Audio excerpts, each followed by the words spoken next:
ॐ नमो भगवते वासुदेवाय। ॐ नमो भगवते वासुदेवाय। ॐ नमो भगवते वासुदेवाय। हरे कृष्णा। आप सभी को दंडवत प्रणाम। श्रीमद् भागवतम महापुराण सत्रों की श्रृंखला के सत्र 272 में 272 सेशन सभी भक्तवृंद का स्वागत है।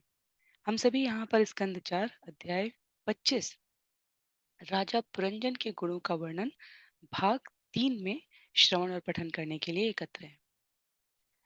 18,000 श्लोकों वाले श्रीमद् भागवतम महापुराण को अंतर्राष्ट्रीय कृष्ण भावनामृत संघ के संस्थापक आचार्य कृष्ण कृपा मूर्ति श्री श्रीमद एसी भक्ति वेदांत स्वामी श्रील प्रभुपाद द्वारा अपनी पुस्तकों के माध्यम से हम सबके लिए सरलतम तरीके से श्रवण पठन मनन अध्ययन करने के लिए प्रस्तुत किया गया है। तो भक्ति वेदांत स्वामी श्रील प्रभुपाद के चरणों में कोटिशः नमन करते हुए हम लोग इस विषय को समझने का प्रयास करेंगे। जैसा कि सत्रों का प्रारूप है, श्लोकों का वाचन और अनुवाद दोनों को प्राथमिकता दी जाती है। आप जहां से भी श्रवण कर रहे हो, स्क्रीन पर यदि आपके पास पुस्तक नहीं है तो श्लोक दिखाए जाएंगे, उनको अवश्य वाचन करने का प्रयास करें। संस्कृत देववाणी है। सत्रों के प्रारूप में संक्षिप्त पुनरावृत्ति, मंगलाचरण और उसके पश्चात एक एक श्लोक का वाचन करेंगे। संक्षिप्त पुनरावृत्ति के इस क्रम में अध्याय 25 राजा पुरंजन के गुणों का वर्णन श्लोक संख्या 36 तक हमने इस विषय को श्रवण किया है। प्रचेताओं के युद्ध प्रचेताओं के भगवान शिव द्वारा प्रसन्न होकर आशीर्वाद दिए जाने के पश्चात तपस्या के लिए निकल गए नारद मुनि द्वारा उनके पिता प्राचीन बर्हिषत को सकाम कर्मों में इतना अनुरक्त देखकर दयावश एक कथा के माध्यम से प्रतीकात्मक रूप से उन्हें राजा पुरंजन कहा गया है, जो जीव है इस जगत में, और वो शरीर के विभिन्न अंगों उपांगों की ओर किस प्रकार आकर्षित होकर इस मायाबद्ध जगत में फंसा रह जाता है, वो कथा है।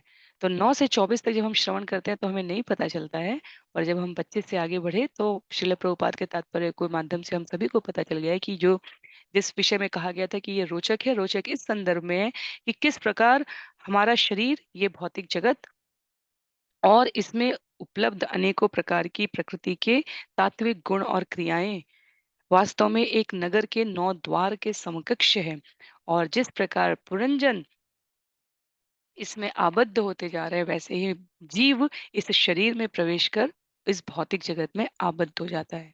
तो जहाँ जहां पर इस समय चर्चा चल रही है श्लोक संख्या 36 तक, वहां पर पुरंजन की एक सुंदर स्त्री से भेंट हो रही है। स्त्री को यहाँ पर शास्त्र की अलंकारिक भाषा बुद्धि का प्रतिनिधित्व किया गया है, और अंगों उपांगों को, उसके नौकरों को, उसके रक्षक को, उसके साथ नौकरों के साथ की स्त्रियों को, वो सब हमारी मन है, अनेकों प्रकार की हमारी इंद्रियां हैं, उसके पश्चात इच्छाएं हैं, और किस प्रकार जीव बनता चला जाता है उसके वर्णन के बारे में प्रस्तुत किया गया है।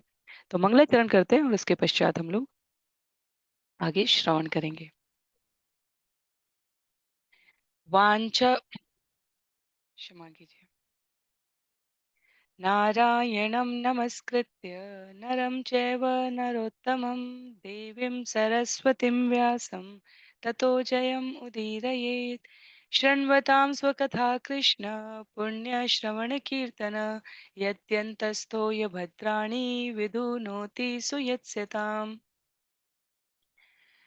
नष्टप्रायेषु भद्रेषु नित्यं भागवत सेवया भगवत्युत्तमश्लोके भक्तिर्भवति नैष्ठिकी।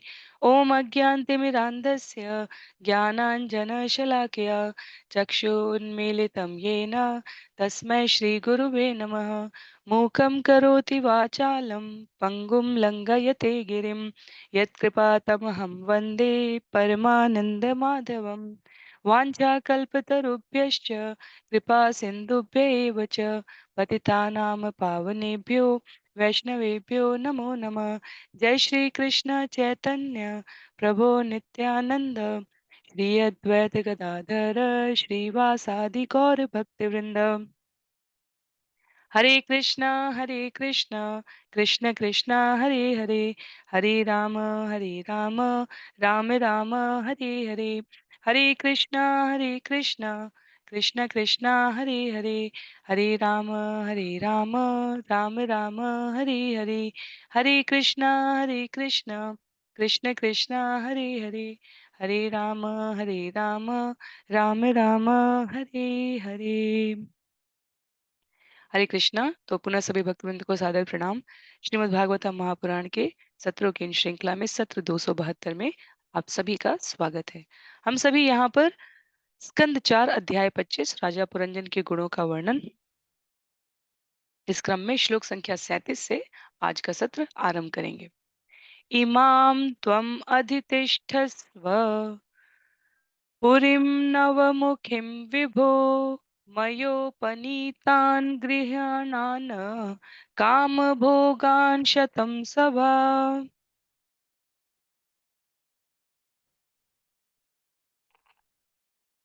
हे स्वामी, मैंने तुम्हारे लिए ही इस 9 द्वारों वाली नगरी की व्यवस्था की है, जिससे सभी प्रकार से तुम्हारी इंद्रिय तुष्ट हो सके। तुम यहाँ 100 वर्षों तक रह सकते हो और तुम्हें भोग की सारी सामग्री प्रदान की जाएगी। तो यदि हमें स्मरण हो, स्त्री भी पुरंजन द्वारा सुंदर प्रशंसा भरे वीर होते हुए भी पुरंजन ने सुंदर प्रशंसा भरे शब्द कहे थे, और श्लोक संख्या 35-36 में स्त्री ने बोलना आरंभ किया था। उसने कहा था, मैं भी तुम्हारे इस यहाँ उपस्थिति से अपने आप को सौभाग्यशाली समझ रही हूँ। तुम्हारा कल्याण होगा। मैं तथा मेरे सभी मित्र तुम्हारी इच्छाओं का मान रखते हुए उन्हें पूरा करने का भरसक प्रयास करेंगे। तो ये स्त्री द्वारा कहा जा रहा है। तो जीव जैसे इस जगत में इंद्रिय तृप्ति के लिए आ रहा है, और बुद्धि जो स्त्री स्वरूपा है, हम सबने श्रवण किया था पिछले सत्र में, जो स्त्री स्वरूपा है वो अपने भरसक प्रयास से जीव को ये बताती है कि किस प्रकार वो अपनी इच्छाओं को जी भर के पूरा कर सकता है। पर बुद्धि यदि परमात्मा तत्व से, भगवत प्रेरणा से, कृष्ण भावनामृत चेतना से आप्लावित नहीं है, तो वो जो कुछ भी बताएगी वो इस जगत में जीव को और देहात्म बोध में बांध कर रखेगा। उस क्रम में यहाँ पर स्त्री द्वारा ये कहा जाना कि मैंने तुम्हारे लिए ही इस 9 द्वारों वाले नगरी की व्यवस्था की है। श्रील प्रभुपाद ने बता दिया कि पुरंजन के रूप में वो उत्तर हिमालय पर्वत से भारत नगरी के 9 द्वारों की बात है। पर वास्तव में उसका आत्मिक तत्व क्या है? इस शरीर के 2 आंखें, 2 कान, मुंह, गुदा, उपस्थ, इस प्रकार से 9 द्वार जो आरंभ में ही श्रील प्रभुपाद ने बताया। स्त्री बुद्धि यहाँ पर उस नगरी की व्यवस्था की बात कर रही है, अर्थात इस शरीर की बात कर रही है, जिससे तुम्हारी सभी प्रकार की इच्छाओं की इंद्रिय तृप्ति हो सके। तो हम देखकर, सुनकर, खाकर, हम सूंघ कर, और इन्हीं 9 द्वारों के लिए शास्त्र की भाषा में जब हम अपने आप को भक्ति में रत करते हैं, तो हमें अपने जीवन में विवेक जागृत हो जाता है कि किस प्रकार से इंद्रियों का आध्यात्मिक प्रयोग होना चाहिए। पर अभी अभी यहाँ पर भौतिक संदर्भ में, इंद्रिय लिप्सा पूर्ति के संदर्भ में स्त्री बुद्धि कह रही है कि तुम इन इनके द्वारा, हमने ऐसी व्यवस्था कर दी है कि इनके द्वारा तुम्हारी इंद्रिय तुष्टि हो सके। और इतना ही नहीं, तुम यहाँ 100 वर्षों तक रह सकते हो, जिस और तुम्हें भोग की सारी सामग्री प्रदान की जाएगी। तो ये 100 वर्ष क्या है? ये जीवन की हमारी 100 वर्ष की आयु है, और सामग्री प्रदान की जाएगी। जितना पुरुषार्थ, धर्म, अर्थ, काम, मोक्ष वेद के नियमों के अनुसार वहाँ पर पुरुषार्थ करने की व्यवस्था कर दी जाएगी, और जितना अपने आप को श्रम में लगाना चाहोगे, उतना प्राप्त करते जा सकते हो। श्लोक संख्या 38 में आगे इस संवाद में कहते हैं, कम नु त्वदन्यम रमये ह्यरतिज्ञम कोविदम असंपराय अभिमुखम अश्वस्तन्विदम पशुम। भला मैं अन्यों के साथ कैसे रमण करने की अपेक्षा कर सकती हूँ, क्योंकि न तो उन्हें रति का ज्ञान है, न वे जीवित अवस्था में अथवा मरने के बाद इस शरीर का भोग करना जानते हैं। ऐसे मूर्ख व्यक्ति पशु तुल्य हैं, क्योंकि वे इंद्रिय भोग की क्रिया को न इस जीवन में और ना ही मृत्यु के उपरांत जानते हैं। तो स्त्री बुद्धि यहाँ पर कह रही है, क्योंकि योनियां कितनी है हमारी? 84 लाख योनियां हैं, और प्रत्येक योनि में जीवन की व्यवस्था भिन्न-भिन्न है, जीवन की अवस्था भिन्न-भिन्न है, इंद्रियों की संख्या भिन्न-भिन्न है। यदि जीवन की निम्न कोटि की बात की जाए, श्रील प्रभुपाद लिखते हैं, तो पौधों में संभोग करने की कोई व्यवस्था नहीं रहती। लेकिन जीवन की उच्चतर कोटियों में इंद्रिय संसर्ग के क्रम में पक्षी हो गए, मधुमक्खी हो गए, कीड़े-मकोड़े हो गए, पर ये विषयी जीवन को, इनमें संभोग इंद्रिय संसर्ग तो होता है, पर ये विषयी जीवन को जीना नहीं जानते। पर मनुष्य वास्तव में उस शरीर में उपस्थित है, उन इंद्रियों के साथ उपस्थित है, जहाँ वो सभी प्रकार का आनंद इंद्रिय तुष्टि के लिए उठा सकता है। तो पूरा-पूरा हमारे तो शास्त्र लिखे हुए हैं कि किस प्रकार अपने आप को अ पूर्ण रूप से आप इंद्रिय तृप्ति में लगा सकते हैं। तो मनुष्य के लिए जितना सुलभता से आध्यात्मिक संग उपलब्ध है, उससे कम सुलभ उसको भौतिक सुख भी नहीं है। कहने का अभिप्राय है दोनों, इसीलिए मनुष्य के रूप में जीव के पास स्वतंत्र इच्छा शक्ति होती है। रिमोट का बटन हमारे हाथ में है, हम दबा के अपना समय मनोरंजक कार्यक्रमों को देखने में लगाना चाहते हैं, नहीं लगाना चाहते हैं, ये हमारी स्वतंत्र इच्छा शक्ति है। इंद्रियाँ दी गई हैं, बुद्धि विवेक दिया गया है। हम अपने आप को इसमें अनुरक्त करना चाहते हैं अथवा नहीं करना चाहते हैं। ये हमारे स्वविवेक पर है। तो भौतिकता के प्रति अत्यधिक उन्मुख होना भी मनुष्य के लिए सरल है और उतनी ही सरलता से आध्यात्मिकता भी प्राप्त हो सकती है। उसी मार्ग पर जब हम जाते हैं घूमने के लिए, तो हमें मंदिर, कथा, सत्संग का अवसर भी मिल सकता है और मॉल, दुकान और खाने के सामान भी उपलब्ध हो सकते हैं। अपनी-अपनी प्राथमिकता के अनुसार मनुष्य जीवन में अपने को तुष्ट करने की विधा का चुनाव करता है और चुनाव मनुष्य करता है उस संभावित परिणाम, उस चुनाव से जुड़ा हुआ परिणाम उसको भोगना ही पड़ता है। तो इंद्रिय तो यहाँ पर बुद्धि तो कह रही है कि हमने आपके लिए सब कुछ उपलब्ध कराया है। श्लोक संख्या 39 में धर्मो ह्यत्रार्थकामो च प्रजानन्दोऽमृतं यश लोकाविशोकविरजा यान्न केवलिनो विदुः। सुंदरी ने आगे कहा, इस संसार में गृहस्थ जीवन में ही धर्म, अर्थ, काम तथा पुत्र पौत्र इत्यादि संततियां उत्पन्न करने का सारा सुख है। इसके पश्चात चाहे तो मोक्ष तथा भौतिक यश भी प्राप्त किया जा सकता है। गृहस्थ ही यज्ञ के फल का रस ग्रहण कर सकता है, जिससे उसे श्रेष्ठ लोकों की प्राप्ति होती है। योगियों, यतियों के लिए यह भौतिक सुख अज्ञात जैसा है। वे ऐसे सुख की कल्पना भी नहीं कर सकते। तो पुनः शरीर रूप प्राप्त होते हुए भी 4 लाख प्रकार के मनुष्य होते हैं। 84 लाख योनि में 4 लाख प्रकार के बताए गए श्रेणियाँ। तो यहाँ पर योगियों के लिए, यतियों के लिए कहा जा रहा है, भौतिक सुख उन्हें अज्ञात है। वो कल्पना भी नहीं कर सकते। गृहस्थी के लिए धर्म, अर्थ, काम, पुत्र, पौत्र इत्यादि संततियाँ सभी उपलब्ध हैं। तो प्रवृत्ति मार्ग और निवृत्ति मार्ग जो वैदिक आदेशों द्वारा बताया गया है, कहने का अभिप्राय है कि मनुष्य जन्म पाने के पश्चात भी या तो हम अपनी वृत्तियों को पशु जनित तरीके से रख सकते हैं, केवल भोगने की वृत्ति में रख सकते हैं, या हम उसको आध्यात्मिक प्रगति की ओर उन्मुख होकर निवृत्ति मार्ग धारण कर सकते हैं। तो विषयी जीवन की प्रवृत्ति शरीर धारण करने के साथ हर जीव में होती है। जैसे हमने पिछले सत्र में भी ये उदाहरण श्रील प्रभुपाद के तात्पर्य द्वारा समझा था कि विचार करके देखिए, एक छोटे बच्चे में भी, चाहे वो अ, लड़की का शरीर है चाहे लड़के का शरीर है, सभी अंग-उपांग उपस्थित हैं। पर एक निश्चित समयावधि के पश्चात ही उसमें इंद्रिय संसर्ग की भावना, कामना जागृत होती है। और प्रकृति की इस व्यवस्था में 4 प्रकार के वर्णों में ब्रह्मचर्य, गृहस्थ, वानप्रस्थ और सन्यास में गृहस्थ ही एकमात्र ऐसा स्वीकृत वर्ण बताया गया है जहाँ आध्यात्मिक प्रवृत्ति से इंद्रिय सुख को किस प्रकार भोगा जा सकता है, इसका वर्णन है। अन्य तीनों के लिए वैदिक आदेशों के अनुसार ऐसी कोई संस्तुति नहीं है। कोई काम विषय कामना के लिए कोई सुविधा नहीं है। इसलिए गृहस्थ मार्ग के लिए ही कहा जाता है अपना जितना पुरुषार्थ किया है उसका कितना प्रतिशत। इसीलिए ऋण की जब बात की जाती है, पिता का ऋण, पूर्वजों का ऋण, माता का ऋण, धरती माता का ऋण, ये सब गृहस्थों के लिए इसीलिए वर्णन किया गया है, क्योंकि उनको सुख की भी उतनी ही व्यवस्था की गई है।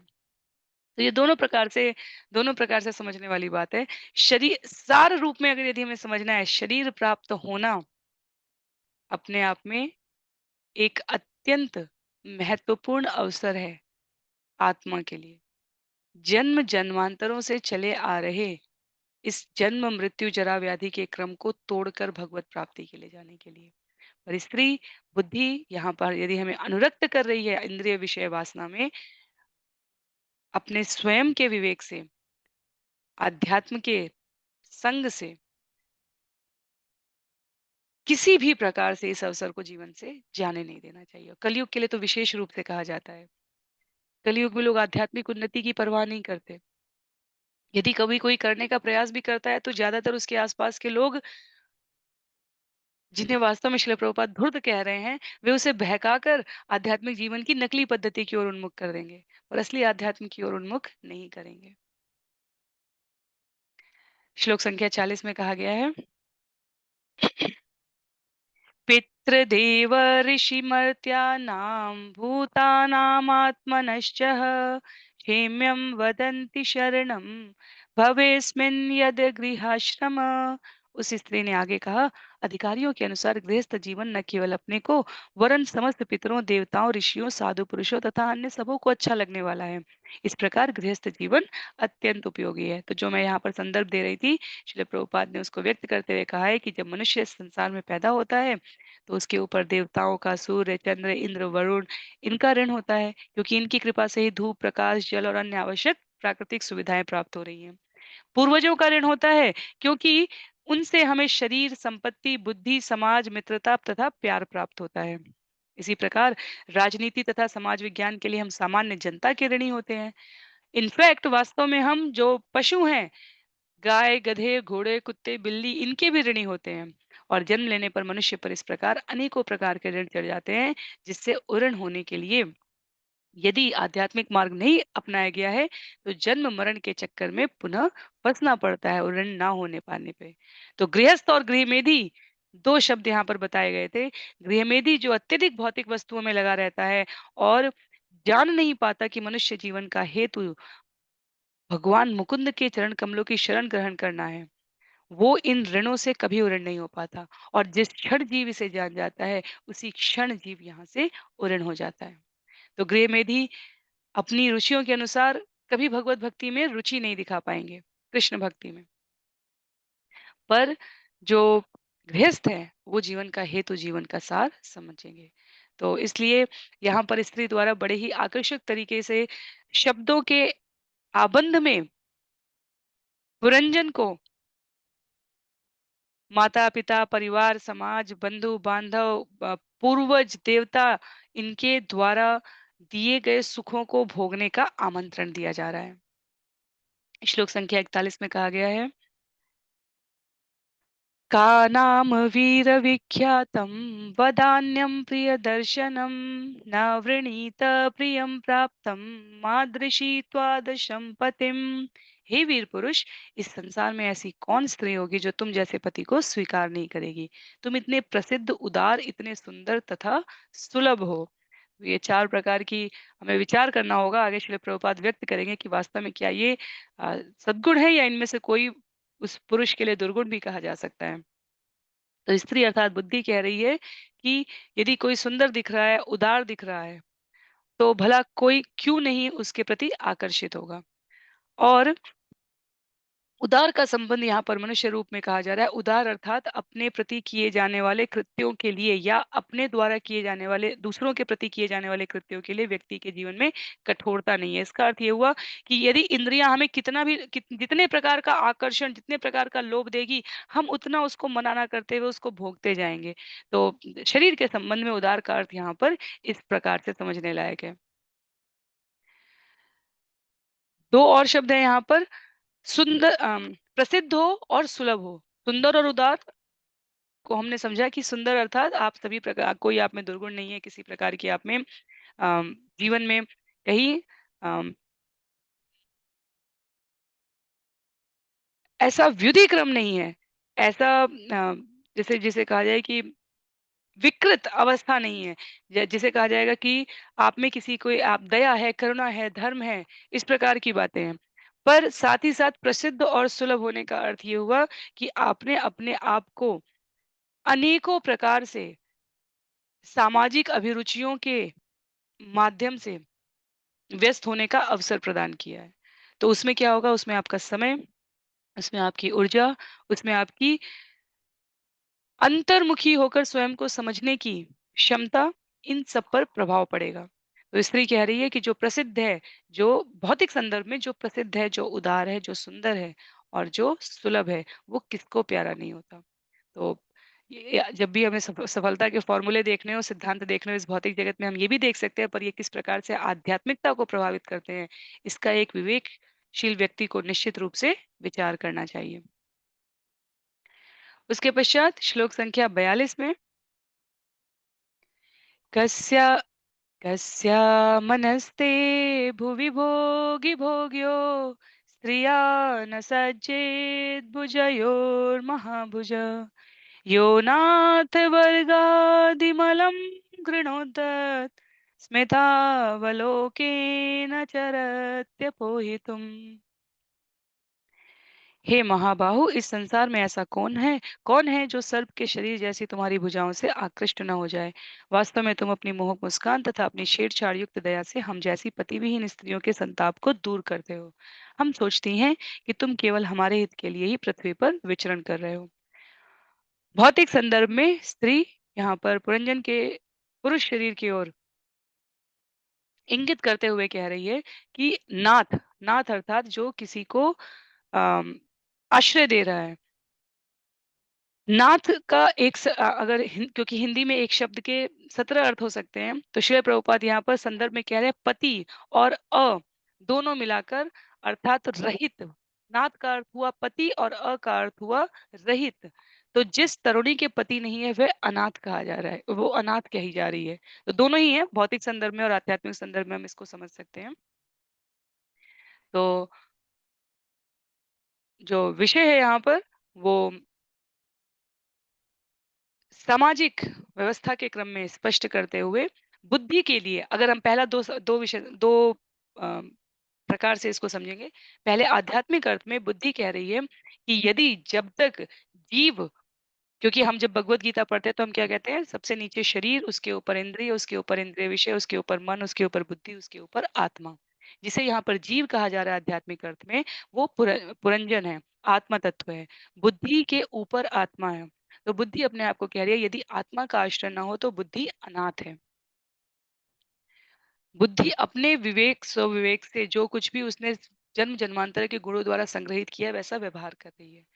तो ये आध्यात्मिक अर्थ हुआ। आत्मा के बिना बुद्धि अनाथ है। और सामाजिक अर्थ में, भौतिक अर्थ में स्त्री के लिए कहा जा रहा है यहाँ पर कि किसी न किसी प्रकार से कोई न कोई कहीं न कहीं अ, संबंध रूप में जब संरक्षण प्रदान करता है तो समाज में सुव्यवस्था बनी रहती है। तो पति-पत्नी के रूप में, माता-पिता के रूप में, अम, भाई-बहन के रूप में और अन्य इस प्रकार के सामाजिक संदर्भों में। उसके पश्चात श्लोक संख्या 43 में नारद मुनि अब यहाँ पर, क्योंकि अब उन्होंने पूरा, अब यहाँ पर हम हमें ये समझना है कि नारद मुनि जब पुरंजन को ये बातें बता रहे हैं तो वो कथा रूप में बता रहे हैं। वो वास्तव में क्षमा कीजिए, नारद मुनि जब प्राचीन बरहिशत को ये बात बता रहे हैं तो वो वास्तव में कथा रूप में ही बता रहे हैं। उनके उनके उसमें ये पीछे, जैसे कई बार हम जब कोई मूवीज देखते हैं, कोई स्टोरी पढ़ते हैं, तो हमें पता होता है कि बैकग्राउंड में क्या कॉन्स्पिरेसी, क्या षड्यंत्र रचा जा रहा है या क्या घटनाक्रम साथ साथ चल रहा है। क्योंकि हम दर्शक हैं, हम देखने वाले हैं, तो हमें पता है और हमें लगता है ये व्यक्ति या ये स्थिति में इसको इस प्रकार व्यवहार करना चाहिए, हम जानते हैं। पर वो व्यक्ति या वो स्थिति में उसके लिए जानना ये संभव नहीं होता जो सामने अभिनय का पात्र है हमारे। इसी प्रकार से यहाँ पर नारद मुनि जब प्राचीन भविष्यत को ये कथा सुना रहे हैं, तो वो पुरंजन की कहानी के माध्यम से सुना रहे हैं। वो सकाम कर्म में रुचि रखने वाले प्राचीन भविष्यत को वास्तव में बता रहे हैं कि एक राजा है, वो स्त्री से मिला है और इस प्रकार उनमें आपस में वार्तालाप चल रहा है। हम यहाँ पर शिल प्रभुपाद की अनुकंपा से इस कथा का जो आध्यात्मिक तत्व है वो समझ पा रहे हैं। बाद में नारद मुनि स्पष्ट करेंगे, पर अभी कथा रूप में चल रहा है। तो हमें इसलिए भ्रमित नहीं होना है, इसलिए मैंने कहा था कि हमें इसमें ध्यान बना के रखना है। श्लोक संख्या 43 में अब नारद मुनि कहते हैं, नारद उवाच इति तौ दंपती तत्र समुद्य समयं मिथ तां प्रविश्य पुरीं राजन् मुमुदाते शतम समा। नारद मुनि ने आगे कहा, हे राजन, वे दोनों स्त्री तथा पुरुष एक दूसरे का पारस्परिक सौहार्द द्वारा समर्थन करते हुए उस नगरी में प्रविष्ट हुए और उन्होंने 100 वर्ष तक का जीवन सुख भोगा। तो राजा को उन्होंने बताया कि ये पूरा सेटअप था और इस प्रकार पुरंजन घूमते हुए एक नगर में प्रवेश किए। एक स्त्री को उसके सौंदर्य से, स्त्री उनके सुलभ, प्रसिद्ध, उदार और अ, व्यक्तित्व से प्रभावित हुई और अब दोनों ने 100 वर्ष व्यतीत किए। तो लगातार नारद मुनि की हिंट है, संकेत है, पर अभी प्राचीन भविष्य के लिए कथा चल रही है। श्रील प्रभुपाद कहते हैं 100 वर्ष वास्तव में मनुष्य की, कलयुग के मनुष्य की आयु को यहाँ पर संबोधित कर रहे हैं। जीवित रहने की छूट है 100 वर्ष तक। और ये जो अवधि है काल गणना, ये सूर्य की दूरी के अनुसार विभिन्न लोकों की अवधि भिन्न-भिन्न होती है। तो 100 वर्ष अपने आप में एब्सोल्यूट है। 100 वर्ष निश्चित है।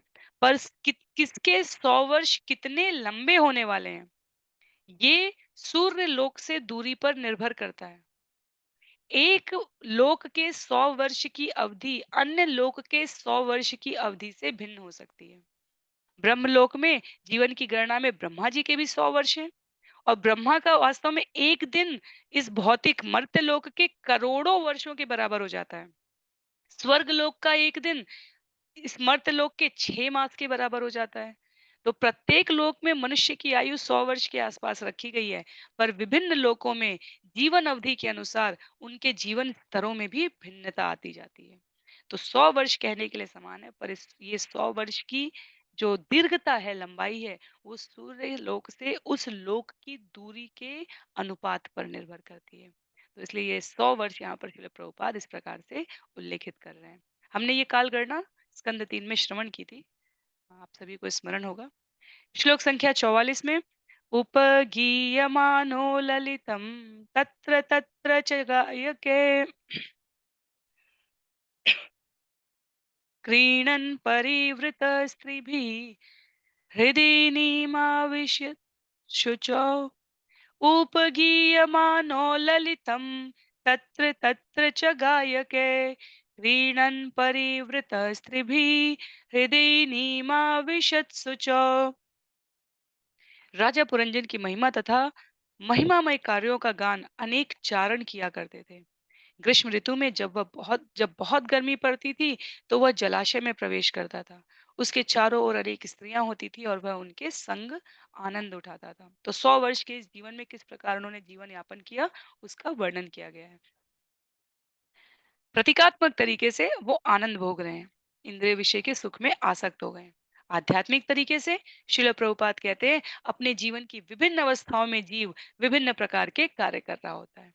कभी जागृत अवस्था होती है, कभी सुप्त अवस्था होती है और कभी अचेतन सुषुप्त अवस्था होती है। अंतिम अवस्था को मृत्यु कहा जाता है।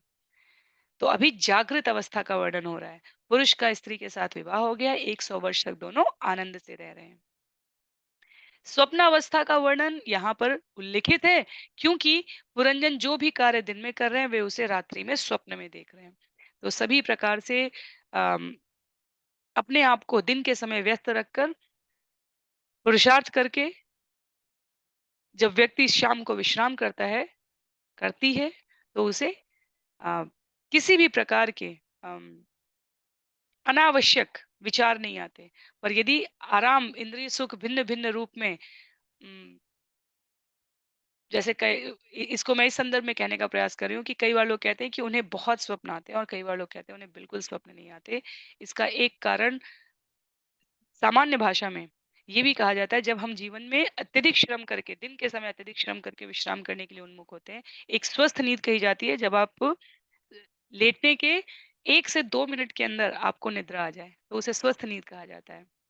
अन्यथा यदि आपको समय लगता है तो इसका अर्थ ये हुआ कि दिन भर के कार्य विचार हमारी निद्रा को प्रभावित कर रहे हैं।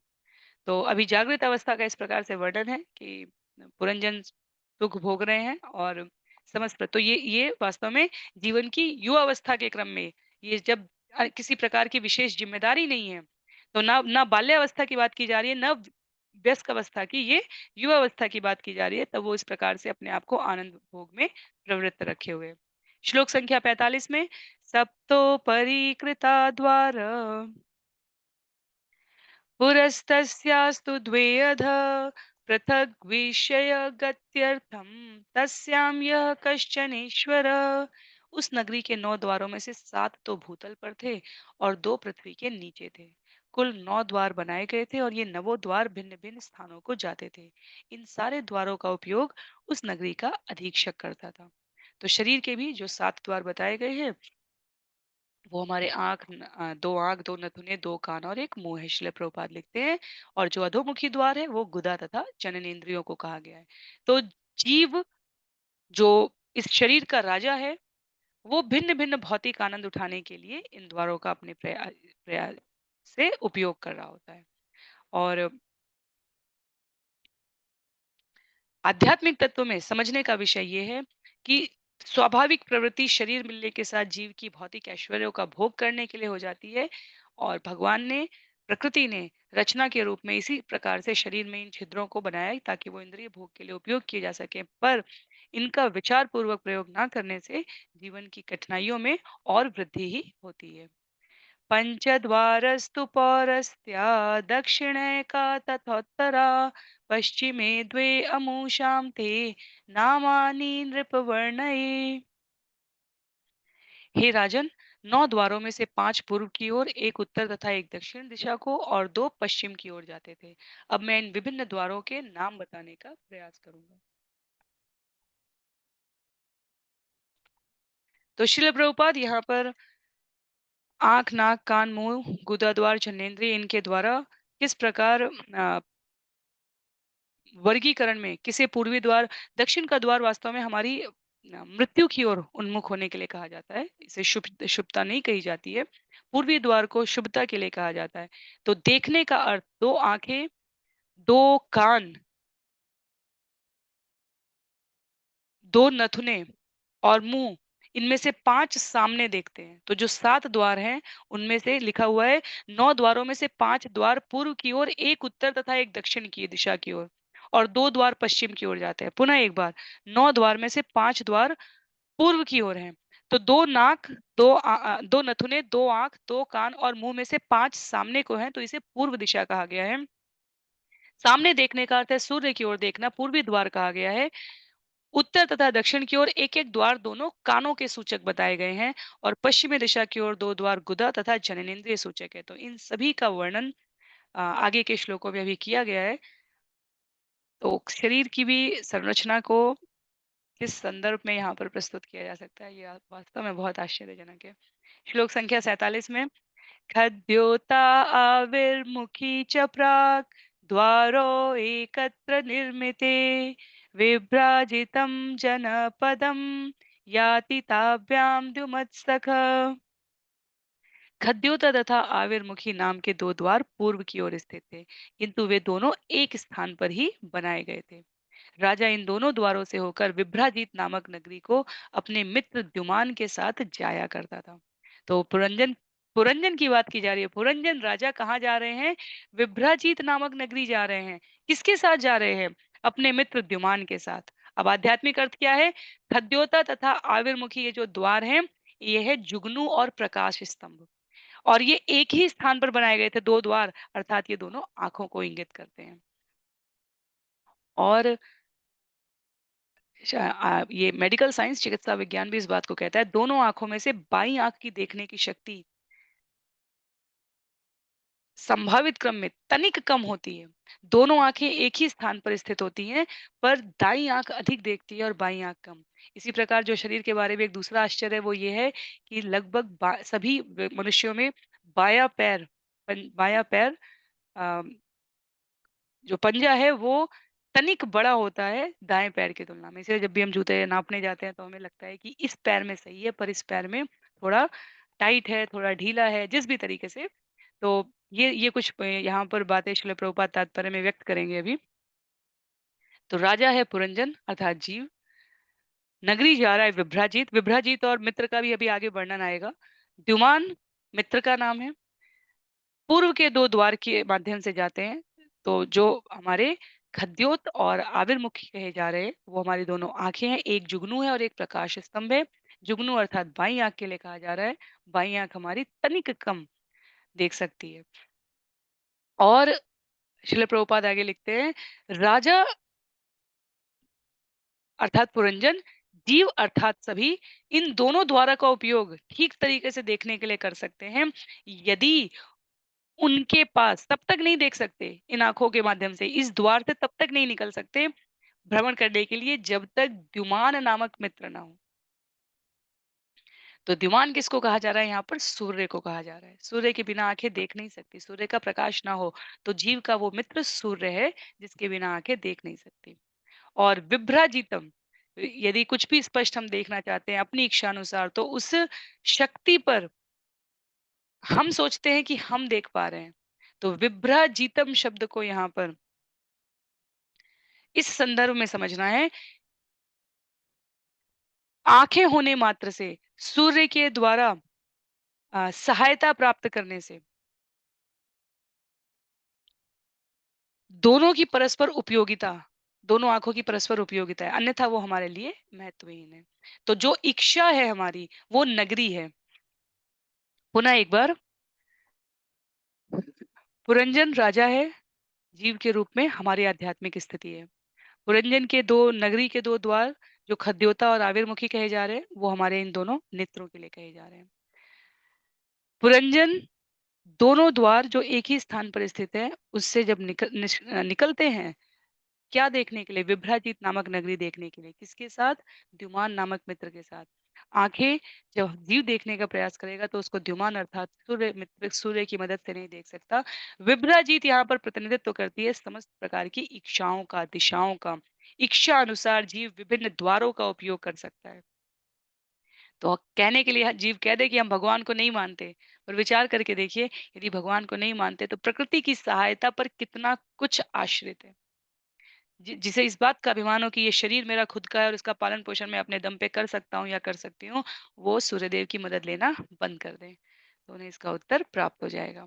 उसके पश्चात श्लोक संख्या 48 में अन्य 2 द्वारों का उल्लेख करते हुए कहा गया है, नलिनी नालिनी च प्राक् द्वारौ एकत्र निर्मिते अवधूतसखाताभ्यां विषयं याति सौरभम्। इसी प्रकार पूर्व में नलिनी तथा नालिनी नामक अन्य 2 द्वार थे और ये भी एक स्थान पर बनाए गए थे। इन द्वारों से राजा अपने मित्र अवधूत के साथ सौरभ नगर को जाया करता था। तो नलिनी तथा नालिनी यहाँ पर किसका प्रतिनिधित्व कर रहे हैं? दोनों नथुनों का। पूर्वी द्वार है, दोनों आंखें, दोनों नाक और मुख। 7 द्वार में से 5 पूर्व की ओर उन्मुख हैं। और ये वास्तव में क्या है? जीव इनका उपयोग किस प्रकार कर रहा है? अवधूत, अवधूत मित्र का अर्थ हुआ वायु के द्वारा ऐसा किया जा सकता है। ये श्वास क्रिया की बात की जा रही है। और सौरभ नगर का अर्थ हुआ सुगंधी। तो 2 द्वार नथुने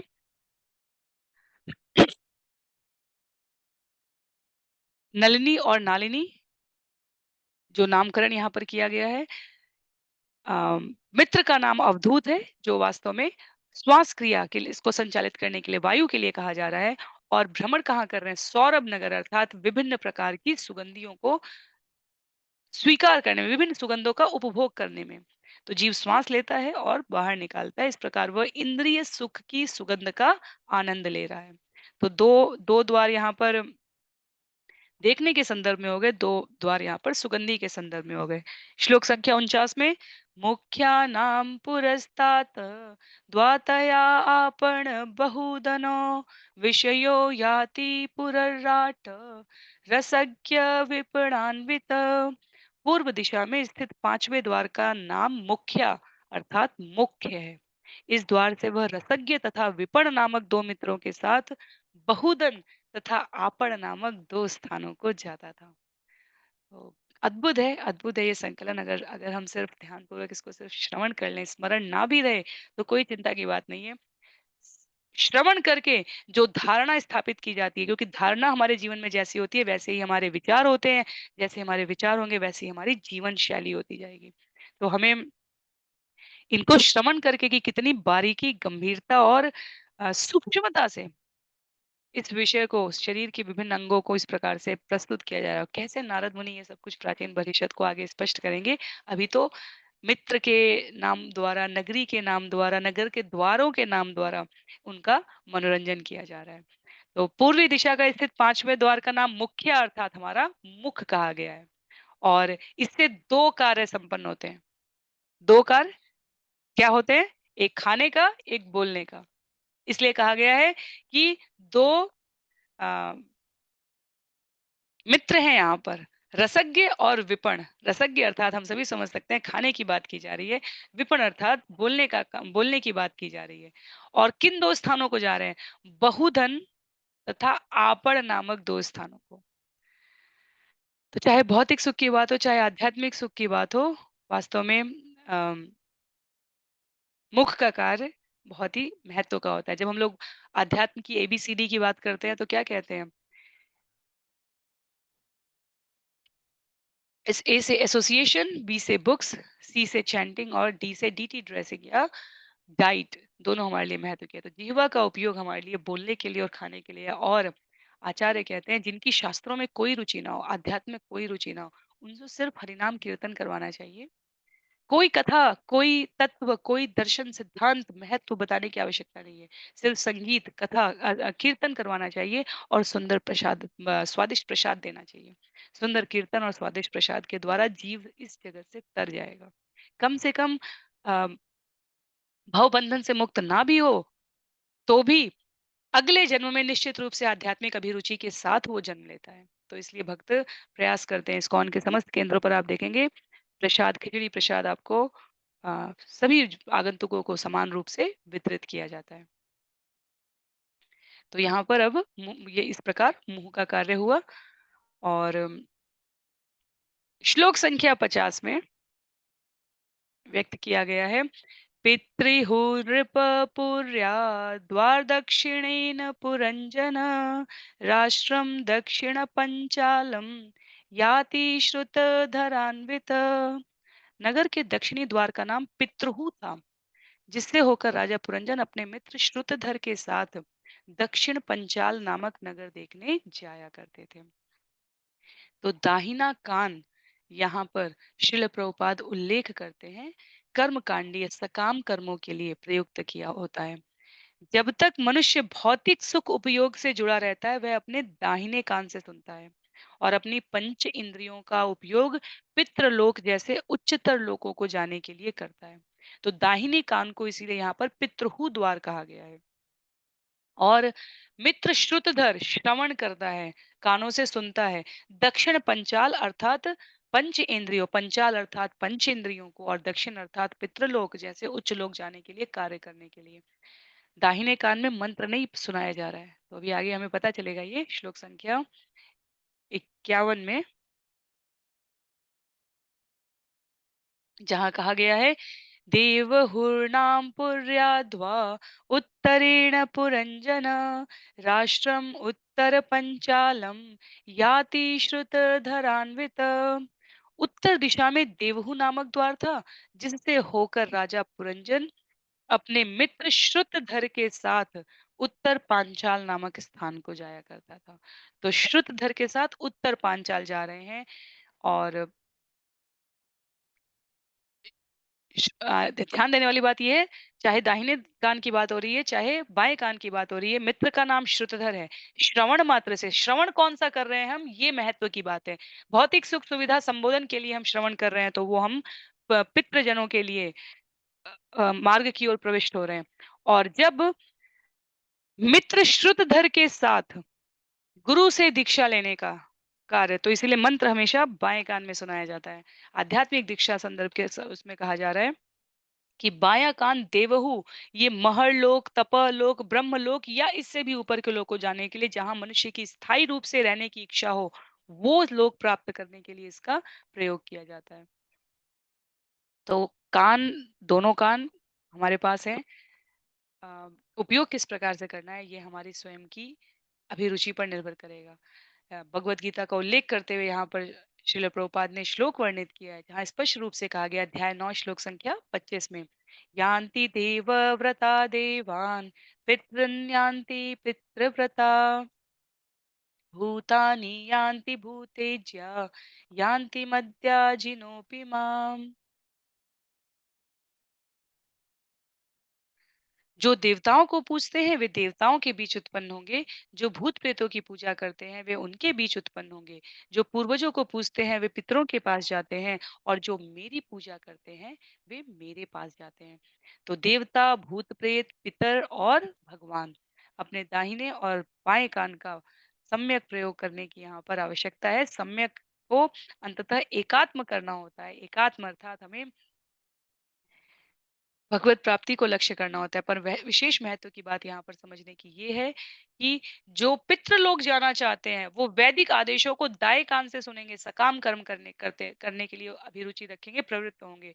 जो तपोलोक, ब्रह्मलोक, वैकुंठ लोक, भगवत धाम, कृष्ण लोक जाना चाहते हैं, उनको बाएँ कान से दीक्षा लेकर आवश्यक रूप से उन आदेशों का पालन करना होता है।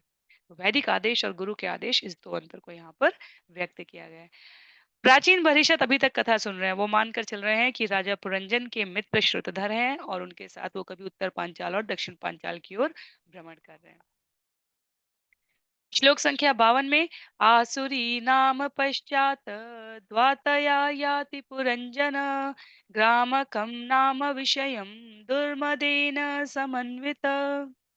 पश्चिम दिशा में आसुरी नामक एक द्वार था जिससे होकर राजा पुरंजन अपने मित्र दुर्मद के साथ ग्रामक नाम की नगरी को जाया करते थे। तो यहाँ मित्र का नाम दुर्मद बताया गया है, द्वार का नाम आसुरी द्वार बताया गया है, नगरी का नाम ग्रामक बताया गया है। और इसके आध्यात्मिक तत्व विवेचना को प्रस्तुत करते हुए श्रील प्रभुपाद कहते हैं कि जो नगर का पश्चिमी द्वार है वो विशेष रूप से असुरों के लिए था और असुर शब्द उनके लिए प्रयुक्त होता है जो इंद्रिय तृप्ति में विशेषकर काम वासना की तृप्ति में अत्यधिक आसक्त रहते हैं। तो वैदिक आदेशों के अनुसार नहीं, अत्यधिक आसक्त जो केवल इंद्रिय तृप्ति की काम वासना में लगे रहते हैं। तो पुरंजन जब अपनी अ, कामेंद्रियों का भरपूर प्रयोग करता है तो वो ग्रामक नामक स्थान पर जाता है।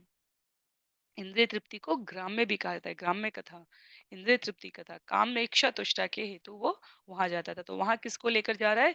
दुर्मद नामक मित्र को लेकर जा रहा है। और दुर्मद शब्द का जो विश्लेषण है वो प्रस्तुत करते हुए श्रील प्रभुपाद कहते हैं दुर अर्थात दुष्ट या पापी, मद अर्थात पागलपन। तो प्रत्येक जीवात्मा जो भौतिक प्रकृति के संपर्क में अत्यधिक आसक्त होकर जीवन में इंद्रिय तुष्टि के प्रति प्रवृत्त हो जाए, वो वास्तव में पागलपन कहा जाता है। और जिस ग्राम की बात की जा रही है यहाँ पे ग्रामक नगर की, वो क्या है? भोजन, शयन, संभोग, सुरक्षा, ये जो 4 शारीरिक अवस्थाएं हैं उनको उनको ग्रामक शब्द के लिए प्रयुक्त किया गया है। यहाँ पर प्रेम विवर्त का संदर्भ देते हुए श्रील प्रभुपाद ने 2 पंक्तियां उद्धृत की हैं, बहुत ही रोचक है ये। पिशाची पाइले ये न मति क्षण है मायाग्रस्त जीवेर है से भाव उदय। जब मनुष्य पर भूत सवार होता है तो वो पागल हो जाता है और अनाप शनाप बोलता है, इसमें कोई भी संशय नहीं है। इंद्रिय तृप्ति में व्यस्त रहने के लिए दुर्मद नामक मित्र की जो भव रोग से, पागलपन से बुरी तरह ग्रसित हो, उसकी आवश्यकता होती है। उसके पश्चात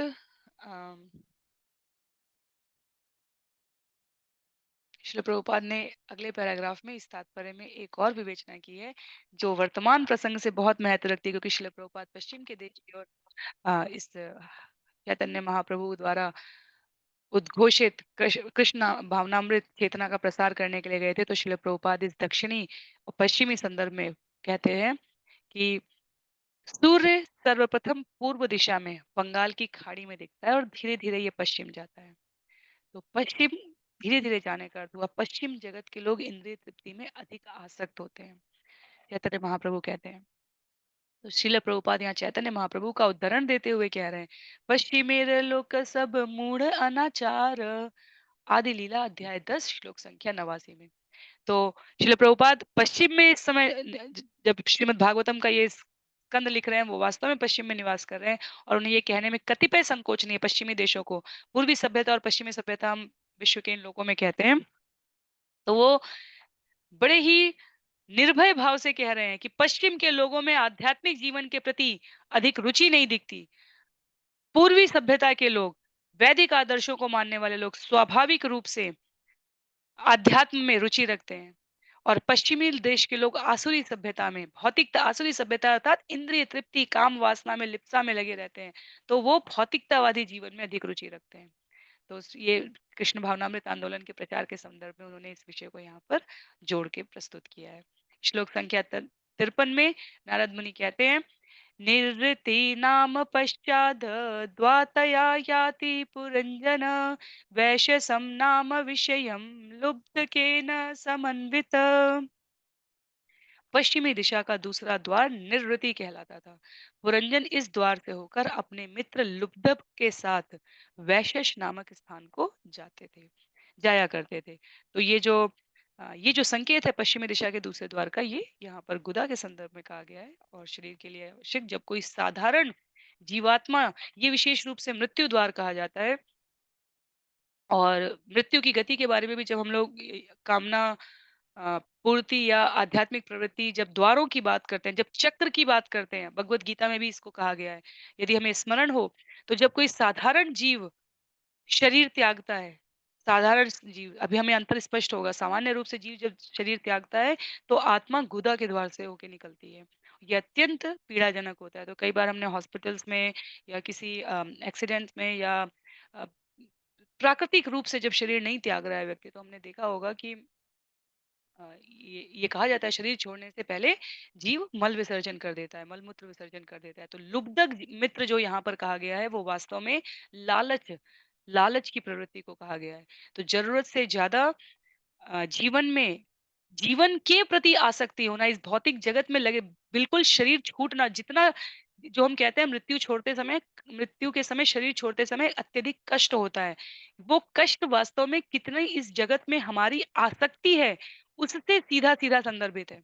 कितनी हम इस जगत में आसक्ति रखते हैं, उतनी हमें यमदूतों द्वारा या विष्णु दूतों द्वारा, यदि आसक्ति है तो यमदूत आएँगे, इसमें कोई संशय नहीं है। यदि इस जगत में हमें आसक्ति है तो।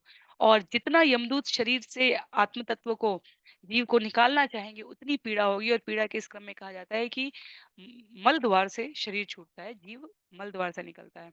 और यदि जितनी आध्यात्मिक प्रवृत्ति होगी, उतना अ, आत्मा ऊपर के मार्ग से निकलती है। और जो सर्वश्रेष्ठ गति होती है, वो यहाँ पर ऊर्ध्व में एक जो योगियों की गति कही गई है भगवत गीता में, वो ऊर्ध्व मार्ग से शरीर त्यागने की कही गई है। तो इसीलिए इसे निवृत्ति द्वार कहा गया। निवृत्ति का अर्थ होता है कष्ट द्वार। तो कष्टप्रद द्वार ये यहाँ पर कहा गया है। तो इस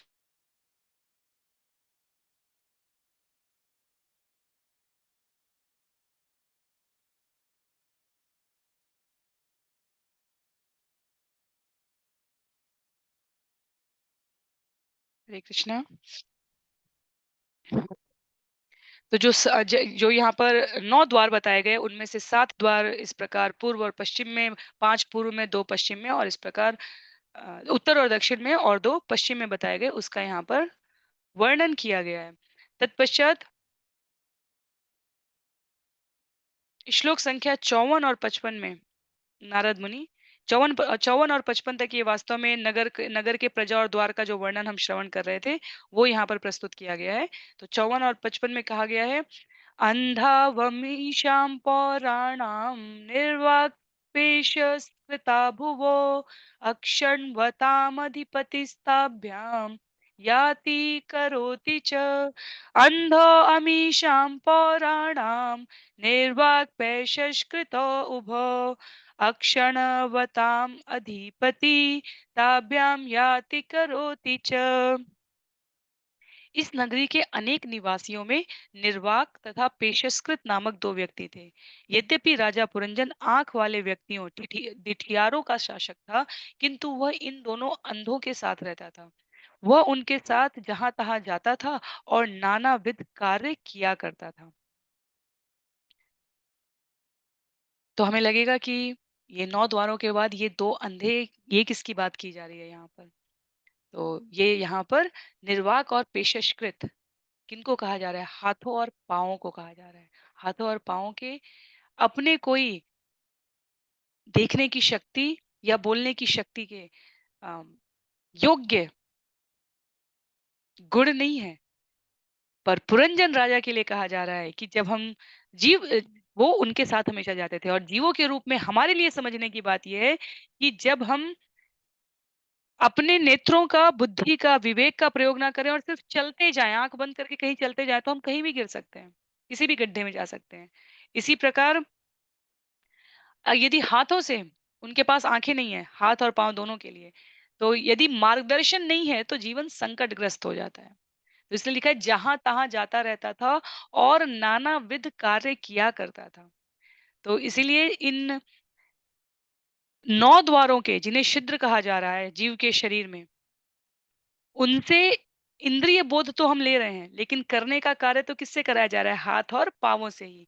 तो जीव अनेक इंद्रियों का स्वामी तो है, पर जब उसे कुछ करना है, कहीं जाना है, कुछ छूना है, तो उसे अपने अंधे हाथ और पाँव को ही प्रयोग में लाना होता है। तो ये कहने का यहाँ पर अभिप्राय है। क्षमा कीजिए, 1 मिनट के लिए मुझे नेटवर्क देखना है।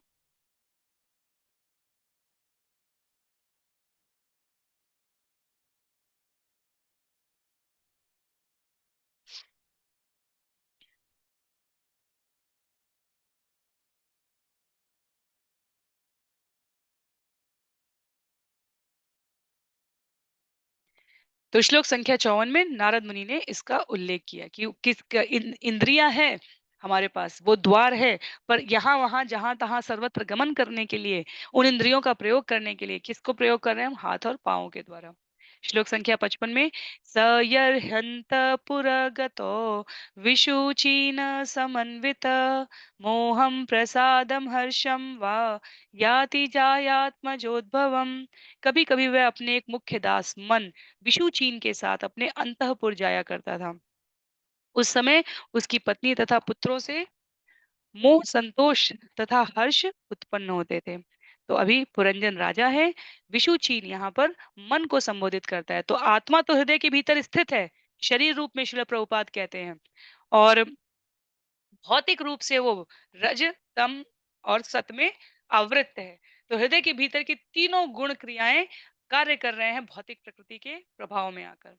तो जब सत में है जीव तो उसे प्रसन्नता का अनुभव होगा, जब रज में है जीव तो उसे भौतिक रूप से संतोष का अनुभव होगा, पर उसके अंदर प्रतिस्पर्धा और ये सारे भाव प्रवृत्त रहेंगे। पर जब तमोगुण में है जीव तो उसे मोह उत्पन्न होगा। ये सारे कार्य किसके हैं? मन के हैं। सोचने, अनुभव करने, इच्छा, क्रियाशीलता, ये मन के द्वारा संचालित हो रहे हैं।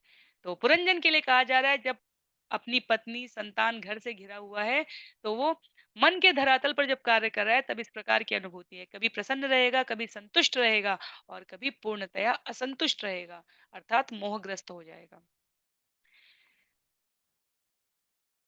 इसके अतिरिक्त यदि आध्यात्मिक स्तर पर एक क्रम और जाकर सोचे, तो मन के द्वारा चंचलम ही मनः कृष्ण, अध्याय 6 श्लोक संख्या 6 जब कहने चलेंगे, अर्जुन के भगवान बताएंगे मन को नियंत्रित करना है, तो अर्जुन कहेंगे बहुत मुश्किल है। तो यदि कृष्ण भावना भावित नहीं है, तो इसी प्रकार से कहीं मित्रता, कहीं प्रेम, कहीं राग, कहीं द्वेष, कहीं ईर्ष्या, कहीं लालच, कहीं मद, मोह, मत्सर, इन सभी बंधनों में, मोहावस्था की इस जीवन में जीव भटकता रह जाएगा। केवल और केवल मन जब आध्यात्मिकता के धरातल पर आएगा जीव के लिए, तभी उसे प्रसन्नता का अनुभव होगा। तो भगवत गीता अध्याय 7 श्लोक संख्या 14 का उल्लेख करते हुए श्रील प्रभुपाद इस श्लोक के तात्पर्य में इसे संबंध इस प्रकार से कर रहे हैं। देवी हेषा गुणमयी मम माया दुरत्यया मामेव ये प्रपद्यन्ते माया में तरंति ते। यह मेरी दैवी माया 3 गुणों से युक्त है और इसे जीत पाना कठिन है, किंतु जो मेरी शरण ग्रहण कर चुके हैं वे इसे सरलता से पार कर जाते हैं। तो जब तक मनुष्य श्री कृष्ण के चरण कमलों की शरण नहीं ग्रहण करेगा, यहाँ पर लिखा है प्रकृति के 3 गुणों से उसे बंधन नहीं, से वो नहीं निकल पाएगा। तो इस प्रकार से श्लोक संख्या 55 तक में हमने नगर के प्रजा और द्वार का वर्णन किया। नगर क्या है? स्वयं हमारा शरीर है। और प्रजा क्या है? द्वार क्या है, किनके कौन मित्र हैं यहाँ पर, किनके द्वारा पुरंजन भ्रमण कर रहे हैं, जीव भ्रमण कर रहा है, वो सब हमने श्रवण किया। तो आज के सत्र के लिए थोड़ा सा अधिक समय लेंगे और ये कुछ एक श्लोक जो बचे हैं उसको यहाँ पर श्रवण करेंगे। श्लोक संख्या 56 से लेकर 62 तक में पुरंजन की अपने पत्नी में अत्यधिक आसक्ति बताई गई है। तो मन के रूप में अभी पुरंजन अपने महल में प्रवेश कर चुके हैं, जहाँ स्त्री है, पुत्र है, घर है। श्लोक संख्या 56 में एवं कर्मशु संसक्त कामात्मा वञ्चितो बुध महिषी यद्यदीहेत तत्तदेवान्ववर्तत। इस प्रकार विभिन्न प्रकार के मानसिक उहापोह तथा सकाम कर्मों में फंसा रहकर राजा पुरंजन पूर्ण रूप से भौतिक बुद्धि के वश में हो गया और ठगा गया। वह दरअसल अपनी रानी की समस्त इच्छाओं को पूरा किया करता था। तो पुनः यहाँ पर स्त्री संबंध में स्त्री के विचारों को, स्त्री की स्वतंत्रता को या स्त्री मानसिकता को किसी प्रकार का दोष नहीं दिया जा रहा है। स्त्री यहाँ प्रतिनिधित्व कर रही है उस आकर्षण का, उस बंधन का। और जीव कमज़ोर है, जीव मोहग्रस्त है, इसलिए वो क्या कर रहा है, वो भौतिक बुद्धि के वशीभूत होकर कार्य कर रहा है। भौतिक बुद्धि के वशीभूत है, जैसे यहाँ पर पत्नी के रूप में प्रतीकात्मक तरीके से राजा पुरंजन की पत्नी के रूप में कहा जा रहा है। और इससे परिणाम क्या निकल रहा है? इससे परिणाम ये निकल रहा है कि भौतिक बुद्धि के वश में जीव यदि रहकर कार्य करेगा, तो वो सिर्फ़ ज़्यादा से ज़्यादा भौतिक उत्थान ही कर सकता है। आध्यात्मिकता का उसके अंदर कोई भी लेश मात्र अ, आकर्षण ही नहीं रहेगा। हमारे शास्त्रों में राजा भर्तृहरि का उदाहरण आता है। सिद्धार्थ बुद्ध के क्रम में यशोधरा का वर्णन आता है और अनेकों स्थानों पर इसका वर्णन आता है। जब बुद्धि अर्थात स्त्री परिवार की, इसीलिए जब भी हम सोचते हैं ना कि स्त्रियों को क्यों इतना पारिवारिक कार्य, सामाजिक सुव्यवस्था संरचना का आधार बिंदु कहा जाता है, उसका कारण ही ये है कि आध्यात्मिक दृष्टि से स्त्री बुद्धि का प्रतिनिधित्व करती है और बुद्धि यदि केवल भौतिक तृप्तियों में लगी रहेगी, तो जीव अर्थात पुरुष उसको सदैव संतृप्त करने में लगा रहेगा और उससे दोनों का कोई हित नहीं होता। तो इसलिए घर में स्त्रियों का, माताओं का आध्यात्मिक रूप से प्रवृत्त होना बहुत आवश्यक होता है। तो इसलिए अनेकों प्रकार के व्रत, त्योहार, उत्सव, परंपराएं माताओं को संबद्ध करके बनाई गई है हमारे शास्त्रों में, क्योंकि माताएं बुद्धि का प्रतिनिधित्व कर रही हैं। और यदि वो इसमें संलग्न रहती हैं, तो जो सामाजिक आधारभूत संरचना सुव्यवस्था है, वो सुव्यवस्थित तरीके से संचालित होती है। तो बुद्धि भौतिक तरीके से नहीं, आध्यात्मिक तरीके से जब माताएं परिवार को उन्मुख करती हैं, प्रवृत्त करती हैं, तब ये देश महापुरुषों, ये देश, ये राष्ट्र, ये विश्व सुंदर सुव्यवस्थित व्यक्तित्वों वाले महापुरुषों के सदाचरण से संचालित होता है। तो किसी भी अर्थ में हमारे शास्त्र स्त्रियों को श्रेष्ठता देते हैं, कहीं पर भी कनिष्ठता का उपक्रम ही नहीं है। और यहाँ पर पुरंजन के फँसे होने का कारण बताया जा रहा है, क्योंकि बुद्धि भौतिक रूप से आकर्षित है, आध्यात्मिक रूप से भी आकर्षित नहीं है। श्लोक संख्या 57 से 61 तक एक साथ व्यक्त करते हुए लिखा गया है। तो हम लोग श्रवण करेंगे उसे।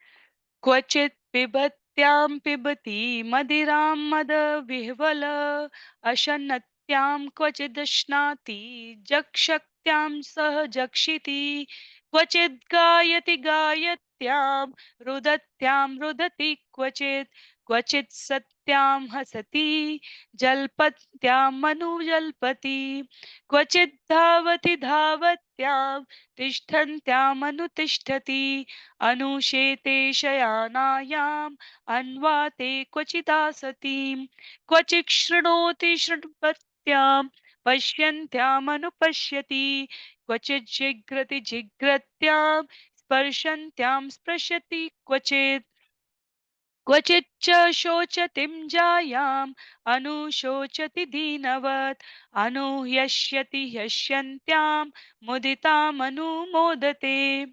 तो क्वचित शब्द यहाँ पर पुनः पुनः पुनः आ रहा है। क्वचित का अर्थ है कभी कभी। अब जितनी भी क्रियाएं यहाँ पर होने जा रही है, उसके बारे में बताया जाएगा कि कितनी स्त्री में आ सकती है, भौतिक बुद्धि में कितना रम गया है जीव, राजा पुरंजन अपनी रानी में कितना रम गए हैं। जब रानी मद्यपान करती तो राजा पुरंजन भी मदिरा पीने में व्यस्त रहता। जब रानी भोजन करती तो वह भी उनके साथ खाता, साथ-साथ खाता। जब वह चबाती तो वह भी साथ-साथ चबाता। जब रानी गाती तो राजा भी गाता। इसी प्रकार जब रानी रोती तो वह रोता और जब रानी हँसती तो वह भी हँसता। जब रानी अनाप-शनाप बोलती तो वह भी उसी तरह बोलता करता और जब रानी चलती तो वह उसके पीछे हो लेता। जब रानी शांत भाव से खड़ी होती तो वह भी खड़ा रहता और जब रानी बिस्तर में लेट जाती तो वह भी लेट जाता। जब रानी बैठती तो वह भी बैठ जाता और जब रानी कुछ भी सुनती तो वह भी वही सुनता। जब रानी कोई वस्तु देखती तो वह भी उसी को देखता और जब रानी कुछ सूंघती तो राजा भी उसी को सूंघने लगता। जब रानी कुछ छूती तो राजा भी उसे छूता था और जब उसकी प्रिया रानी शोकमग्न होती तो बेचारा राजा भी शोक में उसका साथ देता। इसी तरह रानी को जब सुख मिलता उसका भोग राजा भी करता, और जब रानी संतुष्ट हो जाती तो राजा भी तुष्टि का अनुभव करता। एक बार यदि हम समझ जाएं कि ये रानी वास्तव में बुद्धि तत्व है और ये पुरंजन राजा जिसे कहा जाए ये वास्तव में जीव तत्व है, तो ये जितना भी यहाँ पे क्रियाओं का वर्णन किया गया ये हमारे लिए समझना कठिन नहीं होगा। बुद्धि जिस प्रकार का मनोभाव अनुभव करती है, जीव उसी प्रकार रहता है। तो जहाँ जहाँ मन है, बुद्धि है, वहीं आत्मा का निवास स्थित है। मन बुद्धि के द्वारा संचालित हो रहा है और आत्म तत्व का जो पूरा स्वरूप प्रमाण है, वो वास्तव में मन और बुद्धि के द्वारा दिख रहा है, अभिव्यक्त हो रहा है, दिख रहा है अर्थात अभिव्यक्त हो रहा है। तो बुद्धि यहाँ पर रानी के रूप में चित्रित है, श्रील प्रभुपाद लिखते हैं, और मन के वश में होकर आत्मा भौतिक बुद्धि का उसी तरह अनुसरण करता है जिस प्रकार राजा यहाँ पर रानी का कर रहा है। तो निष्कर्ष क्या है? बुद्धि जीव के बंधन का और जीव की मुक्ति का दोनों का कारण बन सकती है। तो बुद्धि भौतिक जगह पे लगानी है या आध्यात्मिक जगह पे लगानी है, ये हमारी बुद्धि पर निर्भर करता है, अर्थात हमारे स्व विवेक पर निर्भर करता है। हमें जो स्वतंत्र इच्छा शक्ति दी गई है, उस पर निर्भर करता है। जिस प्रकार ये 5-6 श्लोक लिखे हुए हैं, अनेकों प्रकार की क्रियाओं के लिए, जब हम महाराज अम्बरीश का वर्णन वर्णन श्रवण करते हैं, उन्होंने अपने जीवन की हर गतिविधि में अध्यात्म को, भक्ति को, भगवत चेतना को किस प्रकार समष्टि रूप में विकसित कर लिया था, बिल्कुल इसी क्रम में आएगा। उनके उनके उनके नथुने, ये जो द्वार 2 द्वार कहे गए हैं, वो सदैव भगवान को अर्पित किए गए माल्यार्पण इनको सूंघने में लगे रहते थे, आँखें हमेशा दर्शन करने में लगी रहती थी, कान हमेशा श्रवण करने में लगे रहते थे। तो जो हम यहाँ पर भौतिक बुद्धि का वर्णन सुन रहे हैं, अम्बरीश के, महाराज अम्बरीश के प्रसंग में वही हमें आध्यात्मिक संदर्भ में लगी रहेगी। जीव उनका 2 कार्य करती थी, कृष्ण का गुणगान और विग्रह पर चढ़ा हुआ प्रसाद खाने में। हाथ और पैर जिन्हें हमने यहाँ पर अंधे कहा है कि उनके स्वयं के नेत्र नहीं हैं, पर वो इंद्रियों के इच्छा अनुसार कार्य रूप में परिणत होते हैं। वो महाराज अम्बरीश के संदर्भ में कहा जाता है कि उनके हाथ मंदिरों की सफाई करने में, उनके पैर मंदिरों तक जाने में, उनके कान श्री कृष्ण का गुणानुवाद करने में, नेत्र मंदिर में फूलों से सुंदर रीति से सजे विग्रहों को देखने में इस प्रकार लगे रहते थे। तो ये इस अध्याय का अंतिम श्लोक हम लोग श्रवण करने जा रहे हैं। मुझे लगा ये इतने श्लोक हैं, इनको अलग से करने की कोई आवश्यकता नहीं है, इसलिए तनिक समय अधिक लिया है आज आप सभी का। श्लोक संख्या 62 में नारद मुनि इस अध्याय की समाप्ति के सापेक्ष कह रहे हैं, विप्रलब्धो महिष्येवं सर्व प्रकृति वंचित नेक्षन्नु करोत्यज्ञ क्लैब्यात् क्रीणाम मृगो यथा। इस प्रकार राजा पुरंजन अपनी सुंदर पत्नी के द्वारा बंदी बना हुआ था और ठगा जा रहा था। वास्तव में वह संसार में अपने संपूर्ण अस्तित्व में ठगा जा रहा था। बेचारा वह मूर्ख राजा अपनी इच्छा के विरुद्ध अपनी पत्नी के वश में उसी प्रकार रहता जिस प्रकार कोई पालतू जानवर अपने स्वामी की इच्छा अनुसार नाचता रहता है। तो मन के वश में होकर बुद्धि के द्वारा किए जाने वाले कार्यों से आत्म तत्व भी इसी प्रकार ठगा जाता है यदि वो आध्यात्मिक संदर्भ में ना हो, यदि वो जीवन के चरम लक्ष्य उद्देश्य भगवत प्राप्ति के लिए आसक्त ना हो और केवल इस सुख भौतिक जगत के सुख को शाश्वत समझकर इसमें अपने अपना अनुराग को लगाए रखे, तो वह जीवन की अधोगति हो जाती है और जीव कितना भी प्रयास करे अपने आप को पर ब्रह्म के साक्षात्कार की ओर उन्मुख नहीं कर पाएगा। तो इस स्थिति से हमें अपने आप को अम, उठाने का प्रयास करना है और किस प्रकार इस जीवन को सार्थक करने का प्रयास हम कर पाएंगे ये अभी आगे के अध्यायों में हमें श्रवण करने को मिलेगा। पूरे यहाँ पर संक्षेप में यहाँ पर यह अध्याय समाप्त हो रहा है। श्रील प्रभुपाद लिखते हैं, इस प्रकार श्रीमद् भागवत के चतुर्थ स्कंध के अंतर्गत राजा पुरंजन के गुणों का वर्णन नामक 25वें अध्याय के भक्ति वेदांत तात्पर्य पूर्ण यहाँ पर पूर्ण हो रहे हैं। पर हमारे समझने के महत्व के विषय के लिए जो आवश्यक बिंदु है वो ये कि नारद मुनि कितने बड़े तत्वदृष्टा हैं कि सकाम कर्म में लगे हुए प्राचीन बहिषद को कितने चातुर्य से, कितने कौशल से राजा पुरंजन की कथा सुना रहे हैं। और हम सभी जीव कितने बड़भागी हैं, कितनी अनुग्रह है संतों की, जन्म जन्मांतर के अ, शुभेच्छुओं की, कि हम अपना शरीर, स्वस्थ शरीर इस प्रकार प्राप्त किए हुए कानों से इस विषय को श्रवण कर पा रहे हैं। तो निश्चित रूप से हम सभी को प्रयास करना चाहिए कि हम अपनी बुद्धि को उन्मुख कर सकें इस बंधनकारी प्रक्रिया से अलग रखकर आत्मोन्मुख, आत्म साक्षात्कार की ओर। तो यदि हम अपने जीवन का अवलोकन करें व्यवहार का, तो हम देखेंगे कि निश्चित रूप से दोनों आँख, दोनों नाक, कान, मुँह और इंद्रियाँ हमारी संभोग करने की, संसर्ग करने की या पीड़ा देने की, चाहे जननेंद्रिय हो, चाहे गुदा द्वार हो, किस प्रकार हम उसको अम, सही अर्थ में उसके कार्यों को पहचान कर अपने जीवन को आध्यात्मिक गति प्रदान करें। तो पुनः मेरे ख्याल से लगभग 10 मिनट का समय अधिक लिया गया, उसके लिए मैं क्षमा प्रार्थी हूँ। पर विषय एक साथ रहे, हम 2 अलग-अलग भागों में ना श्रवण करें, इसलिए मैंने यहाँ पर एक साथ लिया है। तो अध्याय 25 यहाँ पर समाप्त हो रहा है। ईश्वर की कृपा से अगले सत्र में हम लोग स्कंद 4 अध्याय 26 को आरंभ करेंगे। श्रील प्रभुपाद की जय, श्रील गुरुदेव की जय, अनंत कोटि वैष्णव वृंद की जय, श्रीमद् भागवतम महापुराण की जय। हरे कृष्णा।